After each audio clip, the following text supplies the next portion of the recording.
बहुत समय पहले रामगढ़ नाम का एक गांव था। उस गांव के नजदीक एक जादुई जंगल था। उस जंगल में जाने के लिए लोग हमेशा ही डरते थे, क्योंकि उस जंगल में जो भी एक बार जाता वो वापस नहीं आता था। इसीलिए कोई भी उस जंगल में जाने की हिम्मत नहीं करता था। एक दिन सोना और मोना नाम के दो सहेलियां घूमने के लिए निकलती है। घूमते घूमते वो जादुई जंगल में चली जाती है। वहाँ जंगल में जाने के बाद वो जो अद्भुत नजारा देखती है तो वो देखती ही रह जाती है। जंगल बहुत ही खूबसूरत है। वो दोनों जंगल देखती है तो देखती ही रह जाती है। सोना और मोना जंगल की खूबसूरती देखते देखते दोनों सहेलियां अंदर तक चली जाती है। अंदर जाने पर एक जगह रुक जाती है। उनके सामने दो रास्ते होते हैं। एक रास्ता होता है जहाँ उजाला फैला होता है और दूसरे रास्ते पर अंधेरा छाया होता है। ये देख सोना मोना से, यहाँ तो दो रास्ते हैं, हमें कौन से रास्ते से जाना चाहिए? यहाँ तो कुछ समझ नहीं आ रहा। दोनों सोच ही रही थी, तभी उनके सामने एक जादूगरनी आ जाती है और जादूगरनी उन दोनों से, तुम दोनों का इस जादुई जंगल में स्वागत है। यह एक अच्छाई का रास्ता है और एक बुराई का रास्ता है। तुम दोनों को अपने लिए एक रास्ता चुनना होगा। सच्चाई के रास्ते पर एक बुढ़िया मिलेगी जो कि तुम्हें बहुत ही अनोखा ज्ञान देगी। वो ज्ञान तुम्हारी जिंदगी को पूरी तरह से बदल देगा। ये एक सच्चाई का रास्ता और ये दूसरा बुराई का। तो हमें बुराई के रास्ते पर जाकर क्या मिलेगा? बुराई के रास्ते पर तुम्हें एक चुड़ैल मिलेगी। उसके पास ढेर सारा खजाना है। कहो, अब तुम दोनों में से कौन सा रास्ता चुनोगी? मैं तो खजाना लेने के लिए बुराई के रास्ते से जाऊंगी, क्योंकि दुनिया में दौलत ही सबसे अहम है। हे जादूगरनी, मैं बुराई के रास्ते से ही जाऊंगी। मुझे बेकार के ज्ञान की कोई जरूरत नहीं है। और तुम सोना, किस रास्ते से जाना चाहोगी? हे जादूगरनी, मैं अच्छाई के रास्ते पर जाऊंगी। मेरी माँ ने सिखाया है कि इस दुनिया में ज्ञान से बढ़कर कोई चीज नहीं है। दोनों सहेलियां अपना अपना रास्ता चुन लेती है। सोना अच्छाई के रास्ते पर चली जाती है और मोना बुराई के रास्ते पर जाने के लिए निकल जाती है। सोना बहुत अंदर तक चलते हुए जाती है। सोना को बहुत दूर चलने के बाद एक बूढ़ी औरत दिखाई देती है। वो बूढ़ी औरत सोना को घर के कुछ काम करने के लिए कहती है। सोना खुशी खुशी बूढ़ी औरत के सारे काम कर देती है और बूढ़ी औरत सोना पर खुश होकर उसे ढेर सारी ज्ञान की बातें बताने लगती है। सोना उस बूढ़ी औरत की बातें बड़ी मन लगाकर सुनती है। दूसरी ओर मोना बुराई के रास्ते पर चलती है। मोना चलकर बहुत दूर तक आ जाती है और वहाँ उसे एक चुड़ैल दिखाई देती है। वो चुड़ैल दिखने में बहुत ही डरावनी थी। उसकी एक आँख खराब थी और एक पैर टूटा हुआ था। ये देख मोना बहुत डर जाती है। वो चुड़ैल मोना से, तुम यहाँ खजाना लेने आई हो? इस जमीन के नीचे खजाना छुपाया हुआ है। तुम जितना चाहो उतना खजाना ले जा सकती हो, लेकिन तुम्हें मेरी कुछ शर्तें मंजूर करनी होंगी। चुड़ैल की बातें सुन मोना जल्दबाजी में, मुझे आपकी सारी शर्तें मंजूर है। मुझे तो सिर्फ खजाना चाहिए। खजाना कहाँ है? खजाना। मोना वहाँ की जमीन में खुदाई करने लगती है। खुदाई करते करते वो जमीन में बहुत बड़ा गड्ढा बना लेती है, मगर उसे कुछ भी हासिल नहीं होता। मोना बहुत समय तक खुदाई करने के बाद वो चुड़ैल से, खुदाई करते करते मेरी हालत खराब हो गई है, मगर मुझे कुछ भी नहीं मिला। कहाँ है खजाना? मोना की बातें सुन चुड़ैल बहुत हंसने लगती है और मोना से कहती है, मैंने तुमसे झूठ कहा था। यहाँ कोई खजाना नहीं है। अब मेरी शर्तों के मुताबिक तुम्हें करना होगा। मेरी शर्त के मुताबिक तुम्हें तुम्हारी एक आँख और तुम्हारा एक पैर मुझे देना होगा। तुमने तो मुझे ऐसा कुछ भी नहीं कहा। मैंने तुम्हें बताया था कि मेरी कुछ शर्तें हैं और तुमने उन्हें सुनने से पहले ही मेरी सारी शर्तें मान ली। लेकिन कोई जमीन के खुदाई के बदले में एक आँख और एक पैर लेता है क्या भला? मैं मेरी एक आँख और पैर नहीं दूंगी। मैंने तुम्हें बताना चाहा, मगर तुमने सुना ही नहीं। तुमने मेरे साथ धोखा किया है, धोखा। तुम किसी की बात ही नहीं सुनती हो और मुझसे कहती हो कि मैंने तुम्हें धोखा दिया है। तुम्हारे मन में लालच आ गया था, जिस कारण तुमने बिना सोचे मेरी शर्त मान ली और तुम शायद भूल गई हो कि तुम बुराई के रास्ते पर आई हो। अब मैं तुम्हें नहीं छोड़ूंगी। वो चुड़ैल मोना को पकड़ लेती है और मोना की एक आँख और एक पैर निकालकर खुद को लगा लेती है। अब मोना ढंग से चल भी नहीं पाती और एक हाथ से तो अंधी हो चुकी थी। तुम्हें बुराई के रास्ते पर चलने का सबक मिल चुका है, अब तुम यहाँ से चली जा। अपने भले बुरे हालात के साथ मोना उस रास्ते से वापस चली जाती है। कुछ देर चलने के बाद दोनों सहेलियां एक ही जगह पहुँच जाती है, जहाँ से उन्होंने चलना शुरू किया था। मोना ने सोना को देखा तो सोना पहले से ज्यादा खूबसूरत दिख रही थी और उसके चेहरे पर एक अलग ही तेज दिखाई दे रहा था। वहीं दूसरी तरफ मोना एक आँख और एक पैर गंवाकर पूरी तरह से बदसूरत बन चुकी थी। मोना और सोना एक दूसरे को देखती है और सोना मोना से, अरे मोना, तुम्हें ये क्या हुआ है? तुम्हारी आँख और पैर को क्या हुआ? उस चुड़ैल ने मेरी एक आँख और पैर ले लिया। उसने मेरी एक बात भी नहीं सुनी। मैं अपनी लालच की वजह से वहाँ गई थी, मगर मुझे वहाँ कुछ भी नहीं मिला। और तो और मैंने अपनी एक आँख और पैर भी गंवा दिया। मैं वहाँ खजाना मिलने की लालच में खुदाई करने लगी, जमीन खोदने लगी, मगर मैंने चुड़ैल की बताई हुई शर्त ही नहीं सुनी और आज मेरी ये हालत हो गई है। ये सब मेरी ही गलती है। मैंने तो सच्चाई का रास्ता चुन के बहुत अच्छा किया। वहाँ जाकर मुझे अमूल्य ज्ञान मिला। सोना की बातें सुन मोना को खुद की गलती का एहसास हो गया और वो चुपचाप अपने घर जाने के लिए चली जाती है। सोना के मिले हुए ज्ञान की वजह से सोना ने जीवन में बहुत तरक्की की। उसने सभी को अच्छी बातें बताई और सबको अच्छाई का रास्ता बताया। दूसरी ओर मोना ने की गलती की वजह से वो बहुत बदसूरत हो गई थी और इसी कारण उससे कोई भी बात नहीं करता था। उसकी आर्थिक परिस्थिति भी बहुत खराब हो गई थी। अब उसे उसकी गलती का एहसास हुआ था और वो खुद के लालची स्वभाव के कारण बहुत शर्मिंदा थी। इस कहानी से हमें ये सीख मिलती है कि दौलत का लालच इंसान के मन पर जल्दी ही हावी हो जाता है और हमें बुराई के रास्ते पर चलने के लिए मजबूर कर देता है। इसीलिए जिंदगी में कभी भी बुरे कर्म नहीं करने चाहिए। मन में लालच ना लाकर निस्वार्थ मन से लोगों की सेवा करनी चाहिए। लालच इंसान को बुरे कर्म करने पर मजबूर कर देता है। कई साल पहले सूरतपुर नाम के गांव में मनीष नाम का जलेबी वाला रहता था।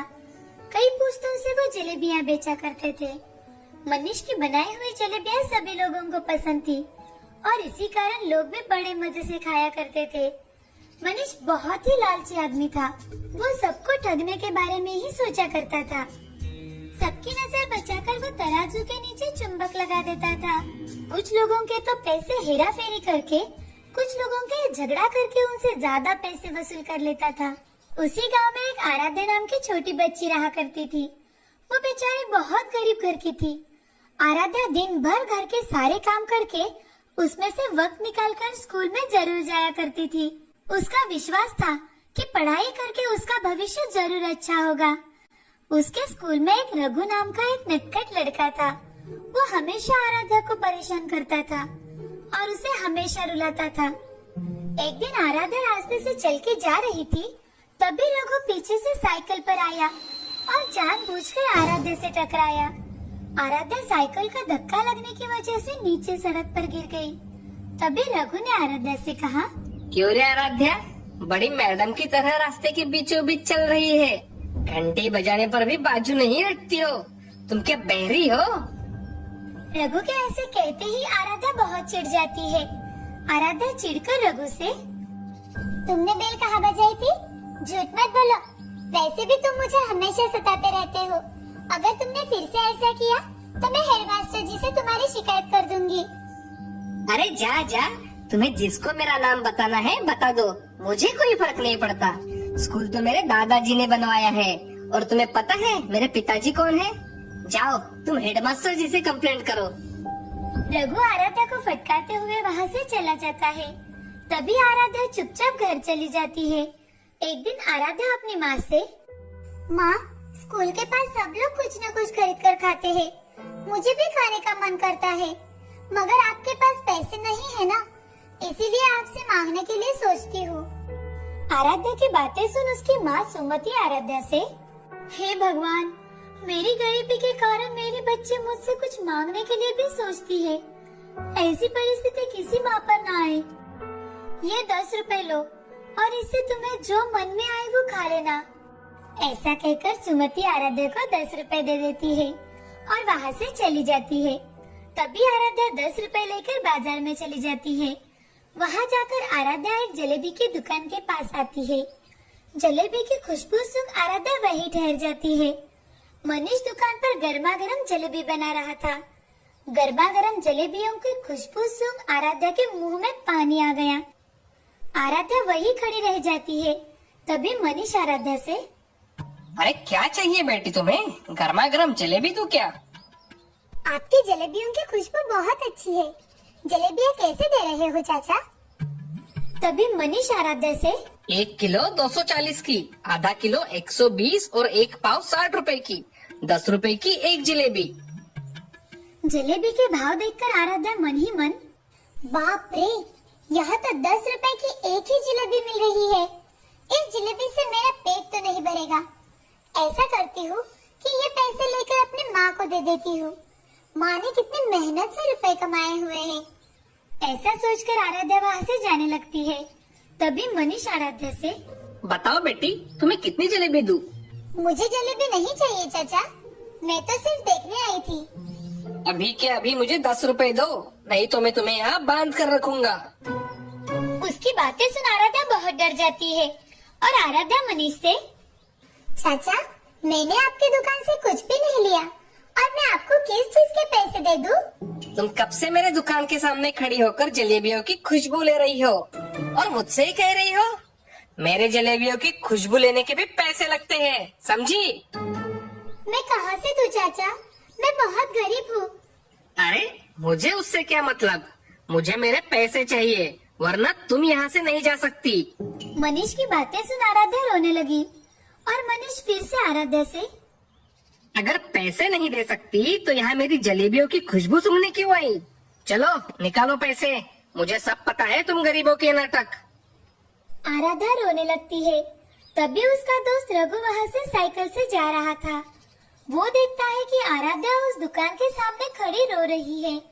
साइकिल एक जगह खड़े करके रघु आराध्या के पास आया और आराध्या से, अरे आराध्या क्या हुआ, तुम यहाँ ऐसे क्यों रो रही हो? आराध्या ने सारी बातें रघु को बताई। तभी रघु आराध्या से, आराध्या मनीष जी ने कोई गलत बात नहीं कही, ये तो उनकी जलेबियाँ है। अगर कोई इसका सुगंध लेगा तो पैसे तो भरने ही पड़ेंगे ना। लाओ तुम्हारे पैसे मुझे दे दो। आराध्या ने रघु को पैसे दे दिए। बेचारी को कुछ समझ न आने के कारण वो एक ही जगह भूत बनकर खड़ी रह गई। तभी रघु ने वो 10 रुपए के सिक्कों को अपने हाथों के बीचों बीच ले लिया और उन्हें जोर जोर से हिलाने लगा। उन पैसों में से खन खन खन ऐसी आवाजें आने लगी। तब मनीष ने रघु से कहा, मनीष जी क्या आपको पैसे की आवाज आ रही है? हाँ हाँ मैं सुन रहा हूँ, मैं कोई बहरा नहीं हूँ। खन खन सिक्कों की आवाज मुझ तक पहुँच रही है। तो आपने पैसों की आवाज तो सुन ली, अब मैंने भी आपको पैसे दे दिए, समझे? क्यों रे बच्चे, ज्यादा नाटक कर रहा है क्या मेरे साथ? कहता है कि पैसों की आवाज सुन लेने से पैसे मिल गए। ज्यादा होशियारी की ना तो तुझे भी दुकान में बांध दूंगा। तभी रघु मनीष से, क्यों जलेबी के सुगंध के पैसे आप मांग सकते हो, तो मैं क्या आपको पैसों की आवाज भी नहीं सुना सकता? अरे अंकल तुम्हारा ये नाटक मेरे सामने नहीं चलेगा। जानते हैं मैं कौन हूँ? इस गांव के जमींदार का बेटा हूँ मैं, और ज्यादा होशियारी की ना तो पापा से बोल दूंगा और वो पुलिस से उठवा कर तुम्हें जेल भिजवा देंगे। ऐसा सुनकर मनीष हक्का बक्का रह गया। तभी रघु के साथ आराध्या उसकी साइकिल पर बैठकर चली जाती है। थोड़ी दूर पहुंचने के बाद रघु उसे साइकिल से उतार देता है। तुम तो मुझसे चिढ़ते हो ना, फिर तुमने मेरी सहायता क्यों की? आराध्या तुम मेरे दोस्त हो और कोई मेरे दोस्त को रुलाएगा तो मुझे बड़ा गुस्सा आ जाता है। मेरे पिछले बर्ताव के लिए मुझे माफ कर देना आराध्या। कोई बात नहीं, तुम मेरे सच्चे दोस्त हो। तुमने मेरी कितनी मदद की है, थैंक यू। वो दुकानदार मेरे दोस्त को कुछ भी बोलता रहता और मैं सुनता रहूं, ऐसा कभी हो सकता है क्या? इसलिए मैंने उसे सबक सिखाया। वो बहुत ही लालची है, उसके दुकान पर कभी मत जाना। हाँ, मैं कभी भी उसके दुकान पर नहीं जाऊंगी। फ्रेंड्स, ऐसा कहकर रघु ने अपना हाथ आगे बढ़ाया। तभी आराध्या ने भी अपना हाथ आगे बढ़ाते हुए, फ्रेंड्स। ऐसा कहकर दोनों ने हैंडशेक कर लिया और उसी दिन से दोनों में गहरी दोस्ती हो गई। रघु के स्वभाव के कारण उसके दुकान पर कोई नहीं आता था। उसकी जलेबियाँ स्वादिष्ट तो थी, मगर उसके लालच की वजह से उसका धंधा धीरे धीरे चलना बंद हो गया। मनीष का लालच उसका पुरखों का धंधा ले डूबा। इस कहानी से हमें ये सीख मिलती है कि लालच बहुत बुरी बात होती है। लोगों को ठगना नहीं चाहिए। इन सब से हमें हमेशा दूर रहना चाहिए। लालच बुरी बला होती है।